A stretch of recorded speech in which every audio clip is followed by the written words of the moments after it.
Assalamualaikum warahmatullahi wabarakatuh. Bismillahirrahmanirrahim. Alhamdulillahi rabbil alamin. Wassalatu wassalamu ala asyrafil anbiya wa imamil mursalin Sayyidina wa nabiyyina Muhammadin wa ala alihi wa sahbihi ajma'in, amma ba'd. Yang saya muliakan seluruh orang tua, wabil khusus Ketua Mushola Al-Falah Bapak Haji Muhammad Zain, Ketua Majelis Ta'lim Ganda Haji Muhammad Sawan, dan para orang tua semuanya yang sangat saya hormati, juga Ustadz Mahfud Ka'ban, Kanda Ustadz Haji Ajis Muslim, juga jamaah sekalian, mudah-mudahan sehat dan barokah selalu. Mari kita mulai pengajian kita dengan membaca suratul Fatihah untuk orang tua kita semua yang sudah meninggal dunia. Mudah-mudahan diampuni dosa-dosanya oleh Allah, diterima amal ibadahnya, dijadikan kuburnya raudhah min riyadil jannah. Wabil khusus untuk kaum Haji Tahir bin Haji Rimin dan Wajah Siti binti Mahmud. Juga mohon Fatihah untuk ponakan saya Nur Ridwan Nawawi bin almarhum Haji Rasul yang hari Sabtu lusa akan melangsungkan akad nikah. Mudah-mudahan lancar dan barokah di keluarga yang sakinah, mawaddah, warahmah. Al-Fatihah.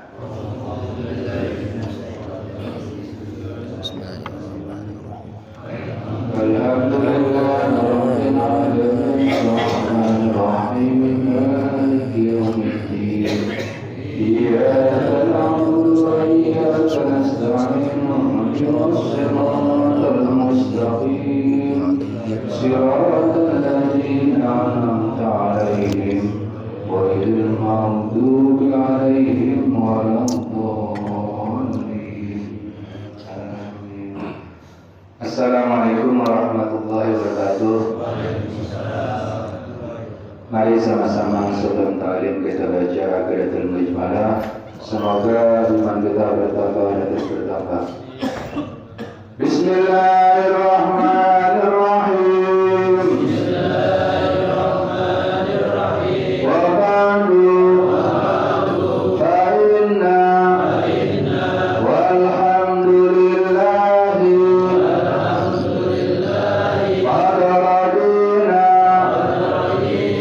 billahi rabban wa bil islami dina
Saya ngucapin terima kasih ada infak dari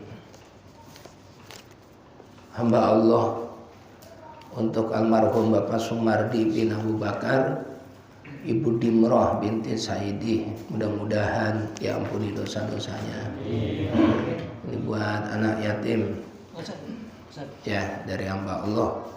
Mudah-mudahan barokah. Terus juga terima kasih kemarin dianterin daging korban. Alhamdulillah, terima kasih. Nyate sama. Napak tilas ikutin Nabiullah Ibrahim alaihi salam yang diuji sama Allah untuk membuktikan kecintaannya lebih besar terhadap Allah atau kepada hartanya. Dan harta yang diminta sama Allah dari Nabi Ibrahim itu kagak tanggung-tanggung. Harta yang paling berharga yaitu anak kandungnya sendiri. Padahal anak cuma satu-satunya. Saat itu Ibrahim punya anak baru satu, Ismail. Akhirnya dibuktiin sama Nabi Ibrahim. Nah, atas dasar itu maka Nabi Ibrahim diangkat sama Allah derajatnya dengan derajat yang tertinggi sesudah Nabi Muhammad. Dan itu diceritain dalam Al-Quran banyak sekali itu. Sampai syariat Nabi Ibrahim saja dipakai buat kita, buat umat Nabi Muhammad. Apa itu syariat Nabi Ibrahim yang dipakai buat umat Nabi Muhammad? Pertama, siwakan. Siwak. Kata Nabi kita kan, laula an asyukka ala ummati la amartuhum bisiwaki inda kulli sholatin. Kalau saja aku nggak khawatir beratin umat, aku wajibin mereka untuk selalu bersiwak setiap kali sholat. Berarti siwakan pahalanya gede banget.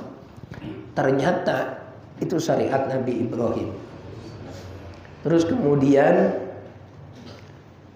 kumur-kumur ketika wudhu, al-madmadoh namanya, kumur ketika wudhu, itu ternyata syariat Nabi Ibrahim. Terus nyedot air ke hidung tatkala wudhu, ternyata syariat Nabi Ibrahim. Wa qassus syarib, nyukur kumis, dan juga wal halqu, cukur rambut. Itu 5 ada di kepala. Itu ternyata syariat Nabi Ibrahim. Yang 5 ada di badan. Nomor 1 taklimul azofir, motongin kuku. Yang kedua natful ibti, nyabutin bulu ketek, ketiak. Yang ketiga halqul anah, mencukur bulu kemaluan. Yang keempat khitan, sunat. Dan yang kelima istinja, cebok, pakai tisu macam-macam gitu. Nah, ternyata syariat Nabi Ibrahim diambil oleh Nabi kita. Lalu yang lebih menarik, Ibrahim itu waktu nyawanya mau diambil sama Israel, itu ada transaksi dulu, ada diskusi. Kata Nabi Ibrahim, mau apa kamu Israel? Ya saya kan tugasnya cabut nyawa, ya pengen nyabut nyawa kamu. Kata Nabi Ibrahim, kamu kan tahu saya ini kekasih Allah. Al-ra'aita habiban yumitu habibah. Apakah ada kekasih yang pengen kekasihnya mati gitu? Kalau emang saya kekasih Allah, masa saya mau dimatiin? Masa ada kekasih matiin kekasihnya sendiri? Israel nggak bisa jawab. Waduh, bagaimana ya? Ya udah, saya lapor Allah dulu. Coba lapor. Lapor, ya Allah bagaimana ini? Dia kan kekasihmu, masa kekasih mau dimatiin? Kata Allah, jawab aja. Hal ra'aita habiban yakrahu ayyalqa habibah. Apakah ada kekasih yang kagak pengen ketemu sama kekasihnya? Ibrahim, kamu kan kekasih Allah. Iya. Apa ada kekasih yang kagak pengen ketemu sama kekasihnya? Kalau kamu kekasih Allah, pasti kamu pengen ketemu. Iya, saya pengen. Ya makanya mati dulu. Ya udah, saya mau mati, udah mati, ya mati. Oh, baru dicabut. Hebat sekali Ibrahim, hebat. Yang paling istimewa lagi, kita sholat itu nama Ibrahim selalu kita bawa. Allahumma sholli ala Muhammad wa ala ali Muhammad kama shallaita ala Ibrahim. Itu sampai hari kiamat. Ternyata sederhana sekali, karena Ibrahim apa sebabnya dapat begitu? Semuanya tuh dia dapetin. Karena beliau adalah pribadi yang sangat dermawan. Oleh karena itu di kitab Wasiyatul Mustafa lil Murtada Ali bin Abi Thalib, hamisnya kitab Al-Minahus Saniyah, itu Nabi kita pernah berkata sama Ali, menantunya, ya Ali, inna awliya Allahi la yanalu sa'ata rahmatillahi wa ridwanahu bikathratil ibadah walakin naluha bishakhawatin nafsi wal istihanati bid dunya. Jadi Nabi berkata sama Ali begini, Ali itu wali-walinya Allah, kekasih-kekasihnya Allah. Itu tidak mendapatkan rahmat, tidak mendapatkan ridho dari Allah sebab banyaknya ibadah. Jadi orang itu jadi wali, jadi kekasih itu bukan sebab banyaknya ibadah. Walakin naluha bisakhawatin nafsi.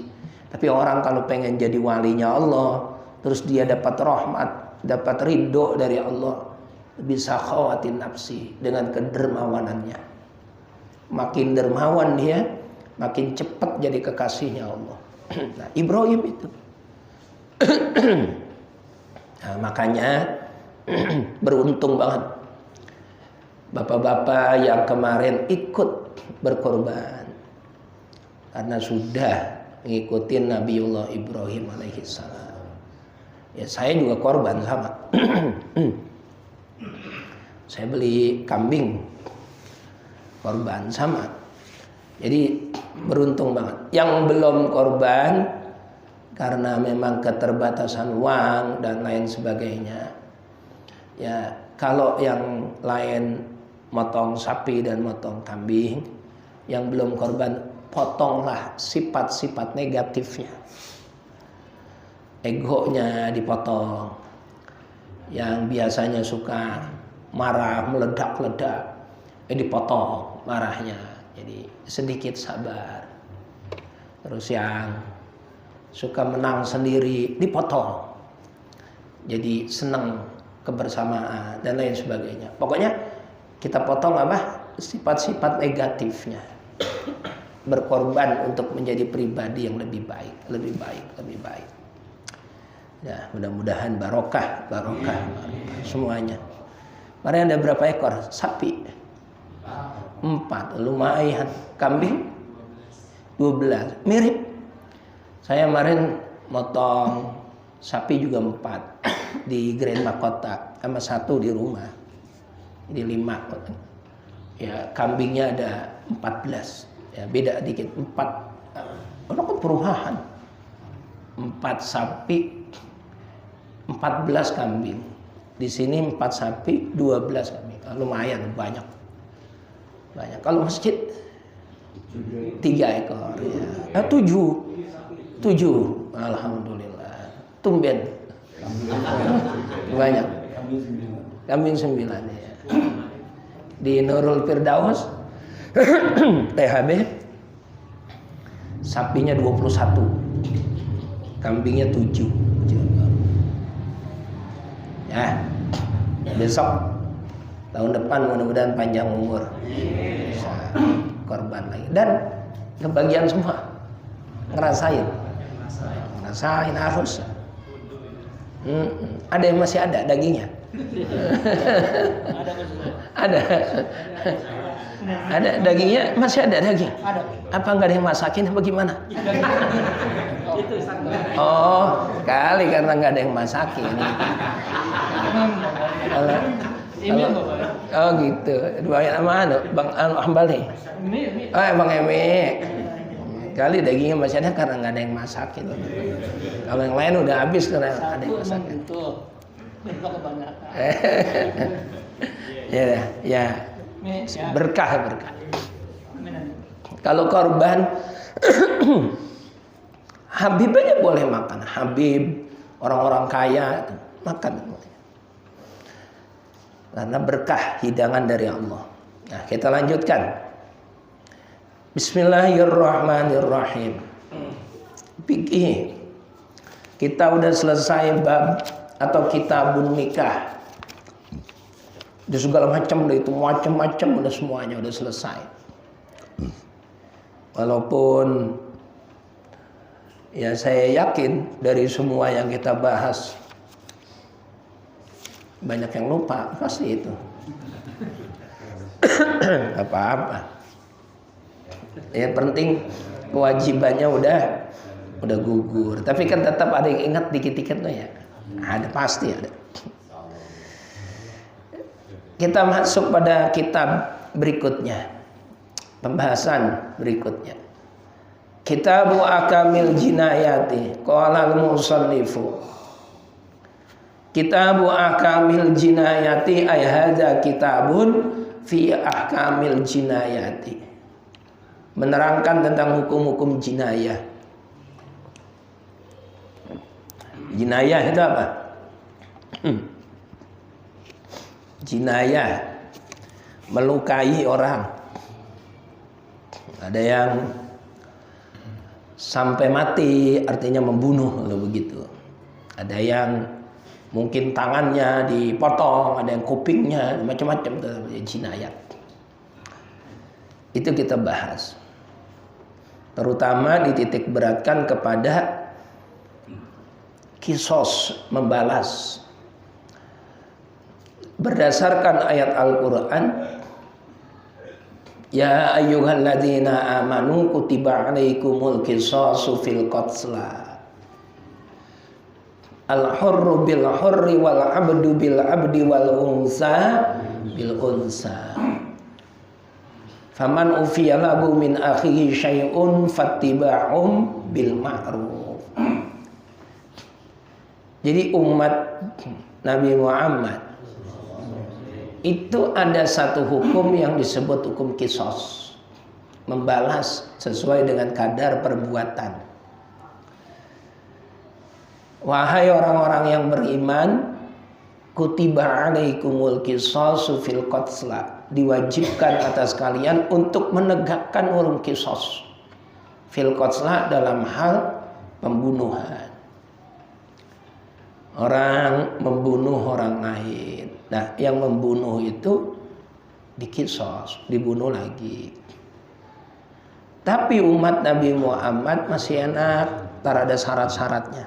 Masih enak. Enaknya apa? Untuk menegakkan hukum kisos ada beberapa syarat. Pertama, punya niat membunuh. Kedua, dengan unsur kesengajaan. Yang ketiga, dengan alat yang mematikan. Yang keempat, yang membunuh tidak lebih mulia daripada yang dibunuh. Tuh. Pertama, ada unsur kesengajaan. Berarti memang niat mau membunuh. Kalau tidak ada unsur kesengajaan, nggak ada niat untuk membunuh, walaupun dengan alat yang mematikan, itu tidak ditegakkan hukum qisas. Ada orang berburu binatang, terus udah dibidik gitu, kijang, kresak dibidik, dilepas, shoot anak panah, kagak kena orang lagi nongkrong, lagi buang air besar, wes mati. Nah itu yang mana tidak bisa dikisos karena tidak ada unsur kesengajaan, jadi tidak punya niat untuk membunuh. Kalau umat Nabi Ibrahim umat Nabi Musa, ulangi, itu mau niat kayak mau kagak kayak yang penting ngilangin nyawa orang, harus dikisos. Umat Nabi Musa. Yang kedua, pakai alat yang mematikan. Dia sengaja lempar batu, orang dibagel, sengaja, tapi dengan alat yang tidak mematikan.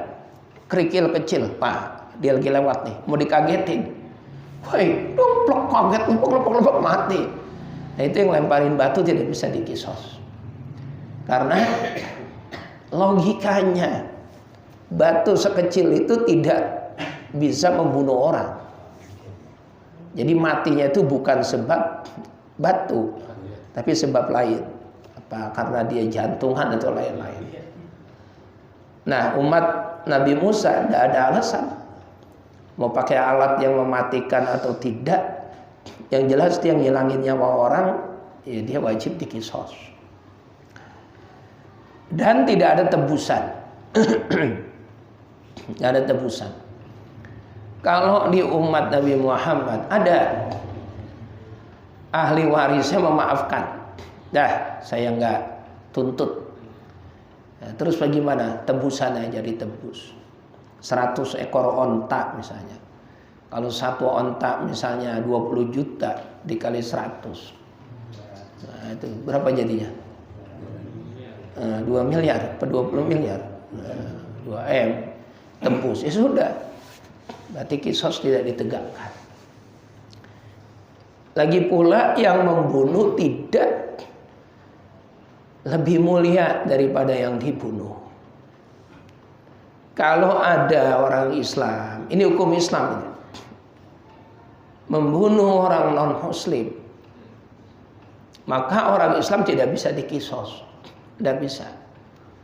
Karena dalam hukum Islam, bukan hukum bernegara, orang Islam itu jelas lebih mulia daripada yang tidak muslim.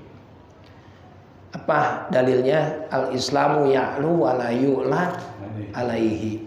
Islam itu paling tinggi, paling mulia. Orang tua, naudzubillah, membunuh anaknya,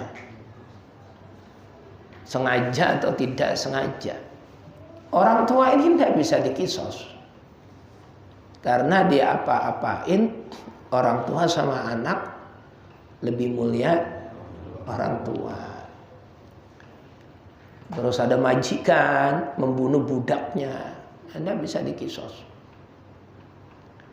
Sekarang udah nggak ada budak. Bukan berarti orang tua membunuh anak, orang tuanya tidak dihukum. Tidak, ya tetap dihukum, tapi tidak dikisos. Itu aturan dalam agama kita. Tadi ayat Al-Qur'annya udah kita baca. Ya ayyuhalladzina amanu kutiba alaikumul qisasu fil qatla. Kemudian dalam hadis wa khabarus sahihain, tersebut dalam hadis yang sahih riwayat Imam Bukhari Muslim, ijtanibu as-sab'al mubiqati ay al-muhlikati. Ijtanibu, jauhilah, olehmu jangan sekali-kali kamu deketin 7 hal. Al-mubiqati ay al-muhlikati, 7 hal ini yang merusak, bisa merusak orang lain, merusak dirimu sendiri, merusak kehidupan orang, merusak kehidupanmu, merusak agama.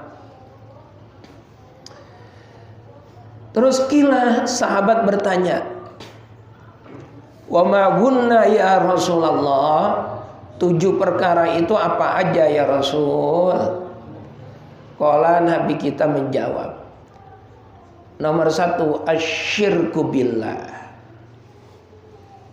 syirik kepada Allah. Ini dosa besar yang bahkan di beberapa ayat Al-Quran syirik termasuk kategori dosa yang tidak termaafkan.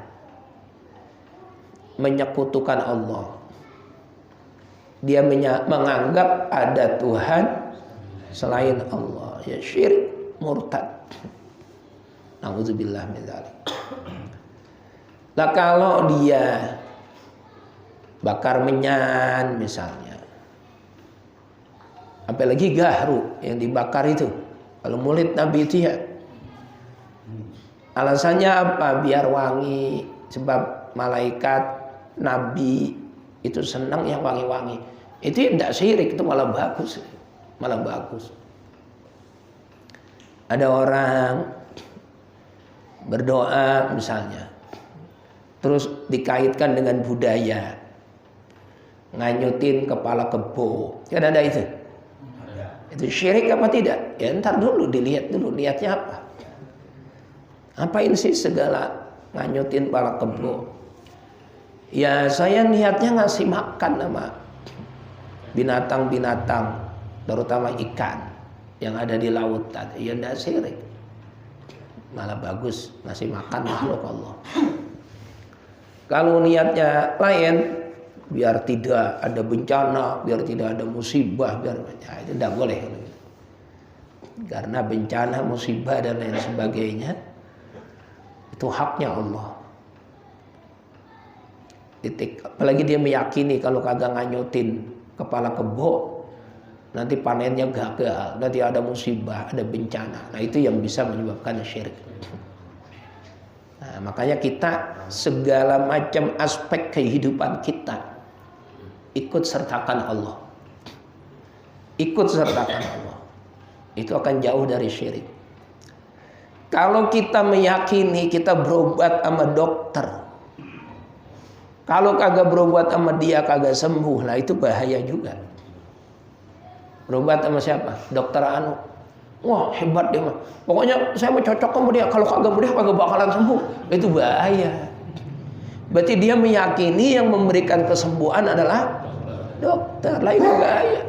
Itu bisa jadi syirik.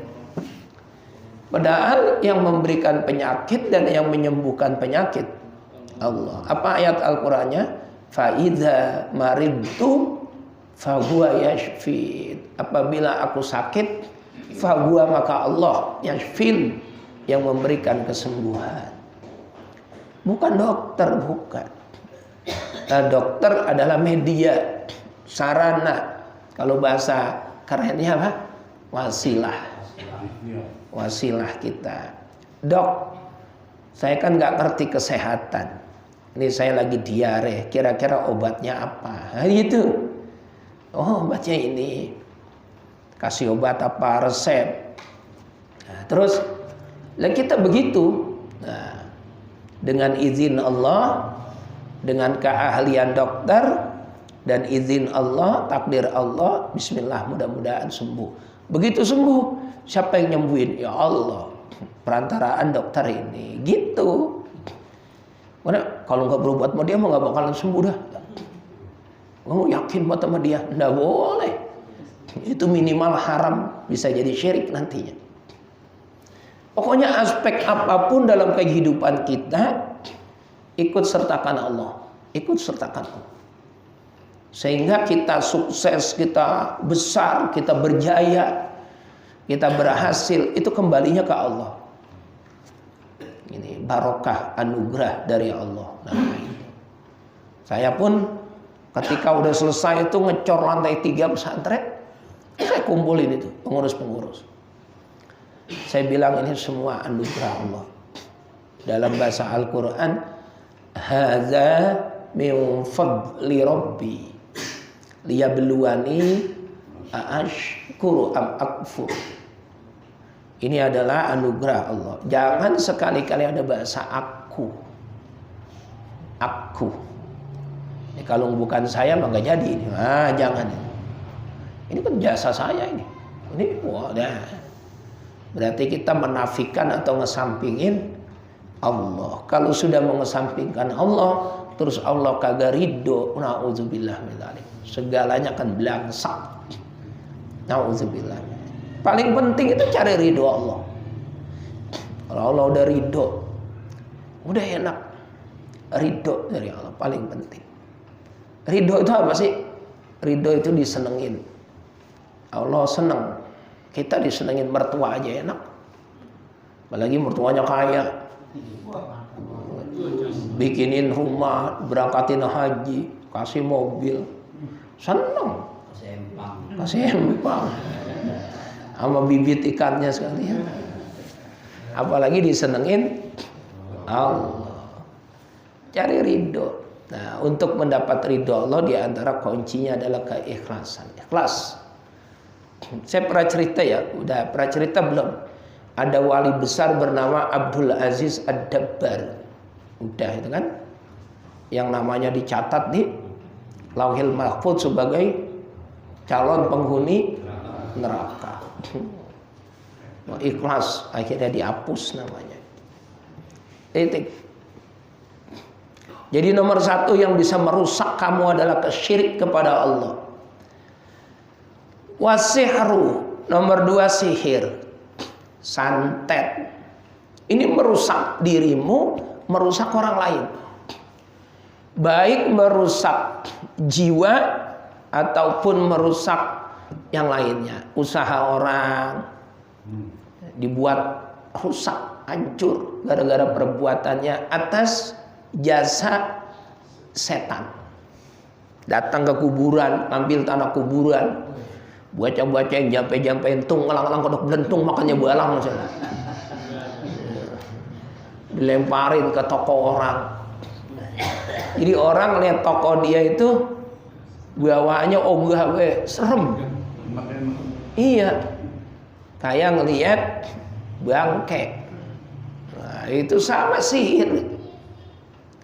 Anak muda pakai ilmu pelet.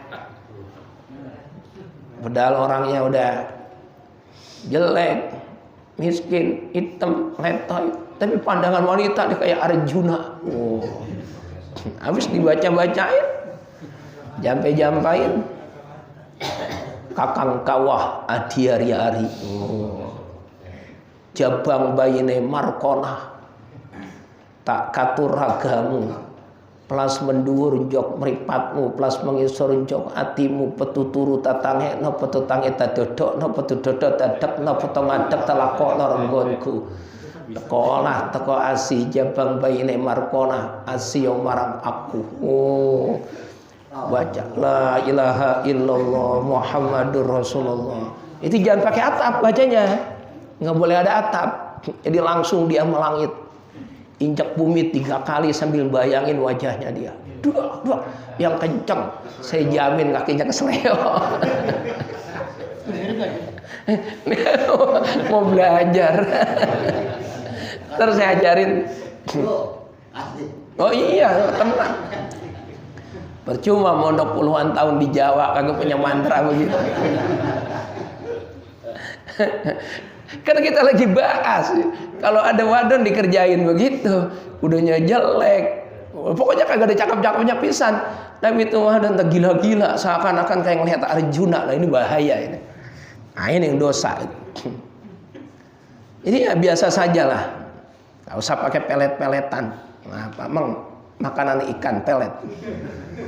Itu tadi yang mantra Jawa, mantra Sunda juga ada, Bang Emi itu mantranya.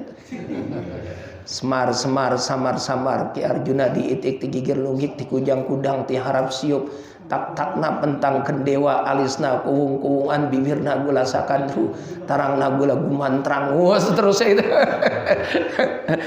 Ada mantranya, dipuasain 11 hari. Nyirih puasanya. Tahu nyirih? Nyirih itu jangan makan yang bernyawa. Telur. Terus telur kan nggak ada nyawanya ya, kalau jadi ayam kan bernyawa. Ayam, kambing, daging-daging itu micin aja enggak boleh. Ya, tahu boleh tapi jangan digoreng. Tuh, 11 hari puasanya. Ya, entar ke rumah. Iya. Bawa ayam merah sama ayam putih. Iya, ntar saya kasih. Tenang aja mantranya. Saya kalau nerhak begitu, Masya Allah, agak ngaji-ngaji ntar. Nggak boleh. Boleh. Itu termasuk bagian dari sihir. Nah, kok dipelajari? Nah, orang baik itu perlu mempelajari sisi-sisi yang buruk untuk menolong orang yang akan melakukan keburukan. Polisi paling kuasa ilmu maling, pinter banget. Supaya apa? Supaya bisa mencegah jangan sampai ada maling. Bukan berarti dia pintar dianya jadi maling, bukan. Jadi kan kalau maling begini teorinya ya dia udah tahu duluan, gitu. Tentara itu kan punya ilmu paling cepat cara membunuh orang. Bukan berarti dia mau jadi pembunuh, artinya dia tahu kalau ada yang pengen membunuh, merusak, antisipasinya sudah tahu. Ada wadon, nah ini kok gelagatnya nggak beres nih. Wah, ini dikerjain orang. Tuh, udah tahu. Berarti, wah, ada doanya untuk meredam itu. Titik. Yang ketiga, yang merusak apa itu ya Rasulullah? Wa qatlun nafsil lati harramallahu illa bil haqqi. Wa qatlun nafsi, membunuh orang. Allati harramallahu, yang diharamkan oleh Allah. Illa bil haqqi, kecuali membunuhnya itu karena menegakkan kebenaran. Apa contohnya orang yang membunuh dalam rangka menegakkan kebenaran? Perang, jihad fisabilillah. Pengen bunuh, ntar dikisos kita kalau bunuh orang. Lah kagak jadi perang. Mau nembak, ntar dikisos kita. Ya akhirnya kita yang keburu ditembak. Itu namanya bil haq, membunuh dalam rangka menegakkan kebenaran. Atau ada juga al-gojo, eksekutor. Kalau dalam Islam itu al-gojo atau eksekutor itu pakai pedang, palanya ditebas, jeres, buntung. Nah, itu yang menebas, yang membuntungin leher orang dalam rangka menegakkan kebenaran. Ya itu tidak dikisos. Repot, ada orang bunuh orang, dihadapin ke hakim, hukum kisos. Terus sama algojo dipenggal, terus algojonya bunuh, algojonya dipenggal lagi, lah kagak habis-habis. Makanya algojo atau eksekutor yang membunuh orang dalam rangka menegakkan kebenaran, jadi itu tidak termasuk hadis ini. Di Masjid Kisos, adanya di Jeddah, itu ada tempat itu ubinnya putih, terus ada tendanya sederhana gitu, tenda biasa gitu, putih. Di situ tempat eksekusi orang-orang yang dieksekusi. Saya pernah duduk di situ itu. Ya Allah, tibang duduk doang, berasa bunuh pada bangun. La ilaha illallah. Pernah saya duduk di situ, duduk. Bayangin kayak apa kalau udah masuk ruangan ini. Itu orang yang jago-jagonya orang juga kalau udah dituntun ke ruangan itu, moplok semuanya. Bagaimana kagak dia detik-detik akhir nyawanya. Ada di Jeddah. Nama masjidnya Masjid Kisos. Jadi kalau umroh ada kesempatan jalan-jalan ke Jeddah. Jalan-jalan. Di Jeddah itu ada pasar atau ada toko besar. Namanya Toko Ali Murah. Namanya Toko Ali Murah di situ. Cuma namanya doang murah. Harganya ya sama baik. Ali Murah. Itu jangan khawatir, rata-rata pada bisa ngomong Indonesia. Jadi bapak-bapak jangan khawatir kagak bisa ngorong Arab. Orang Arabnya yang pada bisa ngomong kita. Ntar nih, nawarin sejadah 100.000 Jokowi. Apa? 100.000 Jokowi. 100 Jokowi bukan 100.000. 100 Jokowi, 100 Jokowi. 100 Jokowi berarti 100.000 harganya. 100 Jokowi, 100 Jokowi. Pak, nama Pak Jokowi jadi duit di sana.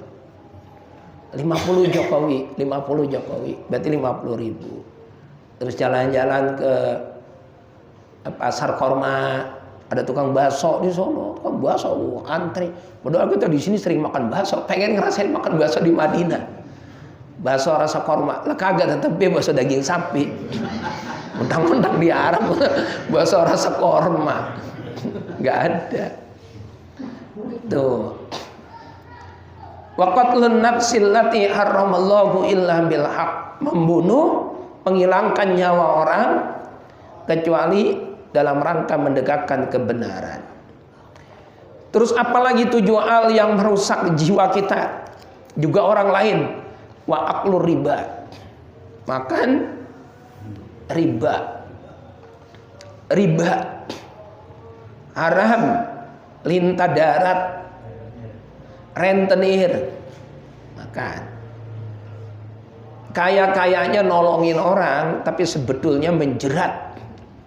Minjemin, ada apanya? Ada bunganya. Ini per individu ya, saya nggak bicara bank. Kalau bicara bank lain lagi. Kalau bank itu kita harus sampaikan bahwa bank itu sifatnya kontradiktif di antara ulama. Makanya saya ngaji dimanapun, saya tidak pernah bilang bank itu haram. Tidak pernah. Saya tidak pernah bilang bank itu haram, dan saya tidak juga pernah berstatement tidak bahwa bunga bank itu halal. Tidak. Artinya ini ranah yang terjadi perdebatan ulama. Ulama itu pun ulama kontemporer, ulama zaman sekarang. Kalau ulama zaman dulu kayak model Imam Hanafi, Imam Maliki, Imam Syafi'i, kan emang belum ada bank. Baru kemudian zaman-zaman abad-abad kekinian itu ada sistem perbankan. Nah kalau sistem perbankan di situ kan melibatkan banyak orang. Ada gedungnya. Gedungnya itu milik sendiri penyewa. Nyewa pasti bayar. Terus di gedung itu ada petugasnya, CS, customer service, teller, security, dan lain-lain.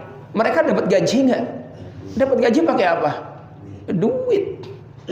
Nah terus kalau orang minjem 5.000, gantinya 5.000, bagaimana dia buat bayar gedung? Bagaimana dia buat bayar karyawannya, termasuk security-nya? Ini untuk bank. Maka banyak ulama yang mengatakan itu ya diperbolehkan. Nanti bunganya itu dianggap sebagai kompensasi karena sudah dibantu dipinjemin sama bank. Tuh, paham ya? Begitupun kita kredit motor lewat apa? Bank. Kredit rumah lewat bank. Terus kemudian apa lagi? Bayar pajak lewat bank. Bapak-bapak kerja di perusahaan dapat gajinya lewat bank karena pakai ATM. Jadi kalau kita hukumi bank itu haram, maka berdampak semuanya akan menjadi haram. Itu pasti. Makanya saya nggak pernah berfatwa bahwa bank itu haram. Enggak. Profesor Dr. Al-Habib Muhammad Quraisy Shihab, itu pakar tafsir dunia itu, pengarang kitab Al-Misbah. Beliau sendiri mengatakan boleh.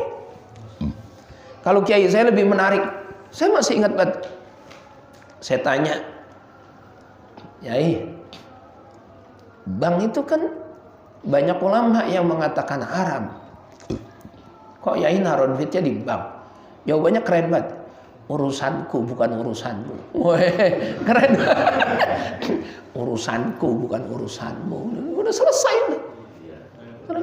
Nah, kalau kita mikir, oh Kiai kasar banget. Tidak, muridnya yang songong. Harusnya kita yang punya semangat untuk mencari sendiri. Nah, kalau semakin bertambah ilmu, semakin bertambah pengetahuannya, akan semakin bijaksana. Oh ternyata begini, oh ternyata begini. Ilmu itu luas sekali. Ada ulama yang memang kaku mengharamkan, ada ulama yang memperbolehkan dengan catatan. Boleh asal begini, namanya catatan. Ada ulama yang mutlak, boleh. Oh ilmu itu luas. Maka ilmu itu berpotensi adanya perbedaan, adanya banyak pendapat. Ya kalau sudah menyadari semacam itu, dia akan merunduk. Yang kaku buat pendapatnya belum tentu juga benar. Yang longgar banget pendapatnya belum tentu juga benar. Akhirnya endingnya apa? Kembali kepada yang Maha Kuasa. Tidak pernah saya fatwa dimanapun haram nabung di bank. Tidak pernah. Karena ada bunganya. Enggak pernah sama sekali. Ya boleh. Antara bank dan rentenir ini, bank ini kan berbunga, rentenir berbunga. Ini di mana? Nah itu dia yang saya bilang. Kalau bank itu melibatkan macam-macam, ada manajemen. Nah kalau orang individu, nah itu dia melibatkan siapa? Seperti Ustadz misalnya datang ke saya, Ustadz Mahfud, guru pinjemin saya duit. Saya tanya berapa perlunya, 10 juta. Lah kok gede, buat apa? Buat biaya anak saya. Mau nikah? Ya oke, jawabnya. Buat nikah. Jangan-jangan jeregedannya doang. Kalau beneran saya pinjemin beneran 10 juta. Saya ada, bro. Yo ada. Ada. Kalau beneran saya pinjemin. Enggak. Ada saya. Ada wadonnya pada duitnya. Ada wadonnya pada duitnya. Oh ada. Iya, oh iya, saya udah dikirimin fotonya ya. Iya, lupa saya. Nah terus nanya, berapa Ustadz Mahfud? 10.000 aja guru, 10 juta. Oke, saya pinjemin. Cuma maaf ya. Nah, maaf apa? Ya nanti balikinnya jangan segini. Gitu. Mana ada orang minjem 10 juta balikin 10 juta. Terus Ustadz Mahfud balikinnya ke saya. Ya lebihin lah 11 juta. Nah itu kan dampaknya hanya keuntungan buat diri saya sendiri. Jadi bukannya saya menolong beliau, tapi nyari keuntungan. Apalagi kalau alasannya misalnya buat anak sakit, buat anak putus sekolah. Itu kayak apa rasanya? Satu sisi dia mungkin tertolong dengan dipinjemin kita, tapi di sisi yang lain dia terjerat, harus mengganti dengan lebih banyak. Cuma kalau kita udah minjem ke bank itu kan manajemen. Terus dibilang minjemnya sama siapa? Sama teller. Teller siapa namanya? Namanya si A misalnya, Zainab, Fatimah misalnya. Nah emang bank itu punya Fatimah? Kan bukan. Sistem. Ketika sistem itu melibatkan banyak hal. Dia perlu sewa gedung, dia perlu bayar karyawan, dia perlu bayar pajak, macam-macam. Bayar listrik, bayar telepon, internet, macam-macam. Terus kemudian kita bayarnya 10 juta dengan minjem 10 juta, listriknya dia, gedungnya dia, security-nya dia. Itu kan kita nggak pikirkan yang kayak gitu. Nah terus kemudian ada aturan, karena sistem ada aturan. Kamu minjem sama kami 10 juta, balikinnya kena bunga misalnya 6%, kan itu paling dikit misalnya. 6% misalnya. Lah 6%-nya itu jangan dianggap sebagai rentenir. Tapi dia membantu kita, kita membantu dia. Membantu sistem itu biar terus berjalan. Tuh. Itu bank ya? Itu bank. Rentenir? Ya kalau individu rentenir ya kayak tadi itu. Guru saya minjem 10 juta, ya udah balikinnya 11 juta. Itu rentenir, jelas itu rentenir. Haram. Gitu, haram jelas, enggak boleh. Gitu. Jadi saya tidak pernah fatwa bahwa bank itu haram, enggak. Kalau kita sudah konsisten, komitmen, kita yakin bahwa bank itu apa? Haram, ya sudah enggak apa-apa, itu bagus banget. Mulai sekarang bayar pajak jangan lewat bank. Naruh duit jangan di bank. Taruhnya bawa bantalnya dijahit. Akhirnya hilang sama bininya ya. Iya, tuh. Wa aklur riba. Kita tuntasin lagi dikit lagi, nggak apa-apa. Apalagi yang diancam sama Nabi, jangan kamu dekati. Wa aklu malil yatimi, jangan makan harta anak yatim. Alladzina yakuluna amwalal yatama zulman innama yakuluna fi butunihim naro wa sayaslawna sa'ira. Itu Al-Quran surat An-Nisa. Orang-orang yang makan harta anak yatim zulman, secara zalim. Anak yatim ditinggal mati bapaknya, masih kecil. Dia mamangnya, yang mati abangnya, masih kecil, pura-pura ngurusin. Punya abangnya dijualin dikit-dikit buat dia. Habis. Itu hanya harta anak yatim dimakan. Itu sesungguhnya dia makan bara api dalam perutnya. Dan nanti di akhirat dia akan disiapkan siksaan yang sangat pedih. Nauzubillah min. Zaman Nabi Nuh kan gitu. Ketika Nabi Nuh kapalnya itu mendarat, setelah terjadi banjir yang dahsyat, terus kata Nabi Nuh, kumpulkan kacang-kacang, gandum, beras lah katakan. Kita mau masak hari ini karena sudah terlalu lama terombang-ambing di atas banjir. Kita mau masak. Terus ada orang yang bertanya, wahai Nabi Nuh, terus kalau masak apinya dari mana? Wong kena banjir itu semuanya mati semua. Apinya bagaimana? Nggak ada korek, nggak ada apa, kayu, semuanya basah. Ya, pakai batunya basah. Gimana cara kita menciptakan api? Itu menarik sekali. Nabi Nuh itu minta untuk orang-orang yang hadir suruh berbaring semuanya, berbaring tiduran. Terus di atas perutnya ditaruhin daun atau kertas lah atau kapas lah di atas perutnya, taruhin satu-satu. Salah satu ada yang nyala jadi api. Terus api itu diambil dibuat masak. Kan kaget semuanya. Ya, terus disampaikan oleh Nabi Nuh, taubat kamu pernah makan harta anak yatim, di perutmu ada api sampai keluar api. Tuh, taubat. Tapi kalau kita kompensasi biaya ngurusin anak yatim, punya ponakan, kaya raya, bapaknya mati, masih kecil, emaknya misalnya kawin lagi, misal, atau dia ini mama ngurusin biaya sekolah sampai dia kawin, hartanya banyak, dihitung, tong, ini mamang yang ngurusin. Kamu dulu sakit tanggal sekian, ini biayanya sekian, kamu biaya sekolah sampai kuliah sekian semua. Mamang minta diganti deh. Ini duit mamang pernah dipakai. Lah boleh nggak apa-apa. Atau dia pakai duit anak yatim untuk keperluan anak yatim. Harta kamu memang ada 5 miliar.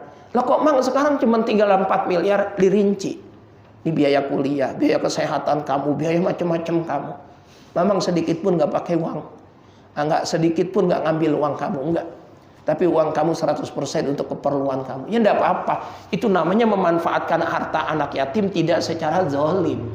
Enggak apa-apa kalau kayak gitu. Boleh. Yang tidak boleh itu ngambil harta anak yatim untuk kepentingan dirinya. Nah kalau dia mau minta gaji boleh. Boleh. Tong, dari kecil kamu yatim, dari umur 3 tahun mamang yang ngurusin. Dan sekarang udah tua, hartanya ini semua memang selain harta kamu, memang semuanya harta kamu. Cuma memang kan udah tua, udah nggak ngapa-ngapain. Memang mintalah paling nggak dikasih berapa kek biaya ngurusin kamu. Boleh dia minta, boleh. Itu namanya ujroh. Itu ponakan yang bener kagak pakai diminta nggak dikasih. Malah dia bilang, mang, jangankan saya upahin, mang, saya tanggung kehidupan mamang sampai mamang meninggal. Anak-anak mamang, keluarga mamang saya yang nanggung. Kalau bukan mamang ngurusin saya, kayak apa nasib saya? Nah orangnya jujur. Hartanya banyak dikasih semuanya. Ini harta kamu gak ada sedikit pun yang mamang ambil gak? Mamang ngurusin kamu dari kecil. Paling kagak ya mamang diupahin dah. Biaya ngurusin. Boleh gak apa-apa. Itu minta ujroh itu halal. Yang tidak boleh adalah ngambil untuk kepentingan pribadi. Anak yatim itu terzolimi. Lagi harta-harta anak yatim dijualin habis buat kepentingan dia. Itu sesungguhnya dia makan apa? Bara api di dalam perutnya. Kita mah mati-matian biar bagaimana caranya anak yatim menjadi orang berhasil, sukses. Yang ini mati-matian ngerampokin harta anak yatim. Nauzubillah min dzalik. Ya, nauzubillah. Kemudian dikit lagi. Wa tawalla yaumaz zafi. Termasuk diantaranya yang merusak, yang Nabi kita nggak senang banget. Tawalla yaumaz zafi. Apa itu? Lari dari medan perang.